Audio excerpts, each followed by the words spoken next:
How long are you willing to burn 50% of your money because you think you've got a good idea, but you were wrong? No.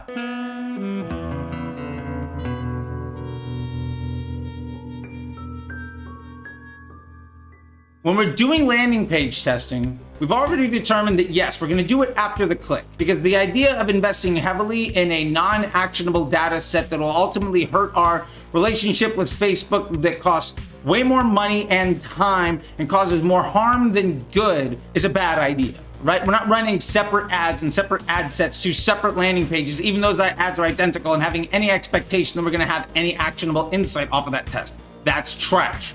We've completely negated that. We're on the same page now. We're going to test after the click. Okay, what's the process? That's a great question. Let me tell you what I've done at 1,000 clicks a month and 5 million unique clicks a month. Fun fact, the process is the exact same. Why? Because it's just application of the scientific method. If you're using the scientific method, you're gonna be successful. There's a reason why science has been able to move people forward, and there's a reason why guessing isn't really great for you. Most people don't make it rich playing the lottery, but you can use science and better your quality of life pretty much overnight. That being said, what is the process? Okay, step number one, we're gonna get ourselves an after the click traffic routing piece of software or service. Again, Google Optimize, Optimizely, VWO, these are great industry standards. Some more expensive than others, some less adaptable than others. That's fine, find the right fit for you. Now, when you're doing this test, start with 5 or 10% of traffic. Do not go 50-50. What if you go 50-50 and it's a bad idea?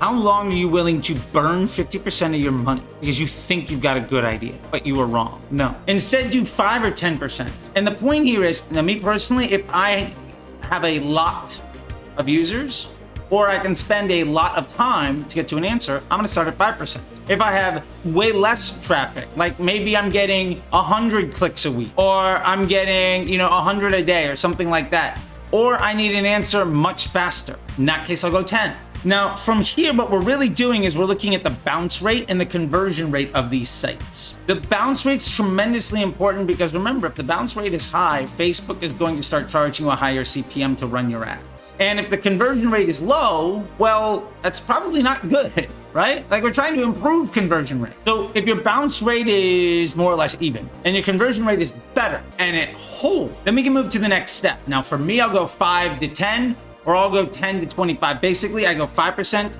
10%, 25, and 50. Those are the steps along the way. Sometimes I'll skip the 5% if I can't afford the time, or I, don't have enough traffic and I need to understand information. There are reasons why you might skip that step. Now, if the results hold, meaning that basically that bounce rate and conversion rate maintains at that higher level of traffic, great. That means we can move on to the next step. Now, what I urge you to do is set a line in the stand for each step. Now, maybe that means you need 1,000 clicks, and based on that, you're gonna make a determination. Maybe it's 100 purchases, and you're gonna make that determination. For me, when I was running 5 million uniques a month, I ran 24 hours. I had the luxury. The point is, you need to establish a benchmark that you are measuring every decision against in a consistent way. Now, generally, I'll even build out a doc that basically says, at this thing, at 1,000 users, or like 1,000 clicks, what did better? At 100 sales, what did better? In 24 hours, what did better, etc. Those types of things. Now, what that ultimately means for us is that we now have a standard unit of measurement for the testing of our landing pages. What's also really important about this is it means that we're keeping ourselves honest on whether or not that landing page is better or worse. Now, maybe in the 5-10% in step 1, it was like 25% better.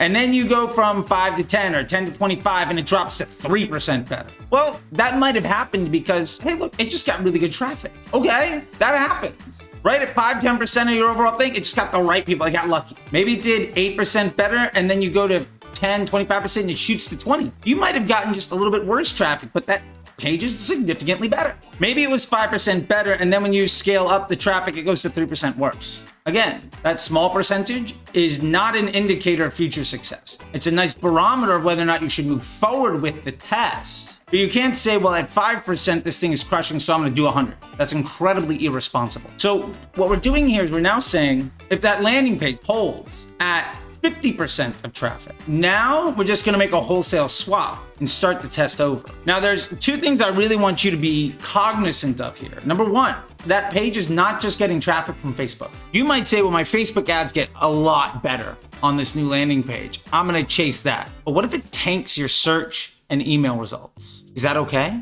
You might say, well, this new landing page gets a 15% higher conversion rate. Great. And you swap it all the way over and everything kind of holds. What are you going to do now? Maybe it's time to address your testing roadmap and understand what are the next creative tests that you have ready to go. Can we prioritize the ones that are more closely aligned with this new look and feel of the landing page so we can lean into that user experience? That's probably a really important thing to do. The other thing here is I will never not be testing this. As soon as I go from 50 to 100%, I immediately start the next test. I pretty much go from 50 to 95% because it's now that test is now the control and I'm launching the next test. You should always be in a state of improvement or at least investing in the opportunity to improve. This is vital because honestly, sometimes the reason landing pages work is because of pattern interrupt. Sometimes the reason landing pages work is because of positioning, consumer psychology, trends in the marketplace. Sometimes it's just old and it's time to update things. Over time, your landing pages will probably get a little bit worse. But because Facebook's a machine learning algorithm where when you're running at broad, it's going to get a little bit better, you can kind of mitigate that decline. But if you can always work on making it better with a systemized process with multiple steps, where you are running all of your ads to each individual experience, because you're routing after the click, then you are regularly and in a dynamic fashion evolving with the marketplace. That is a tremendously powerful place to be. If you have any questions about this stuff, please ask below, DM me, comment in the open. If you like this, please hit the like button, go ahead and subscribe. If you're listening to this on the podcast, again, set it up for automatic downloads. You don't even have to listen to it. It just means so much to be able to share this with other people so they can see more success and less stress. If you like this information, you want more of it, don't forget to sign up for the newsletter at newsletter.facebookdisruptor.com. And if you really want to start leveling up your entire marketing capability set and what you could do so you can turn yourself from a Facebook marketer who kind of lacks confidence into a CMO or brand developer making 8 and 9 figure business decisions, check out the Facebook Ads MBA program at mba.facebookdisruptor.com. It's perfect for you.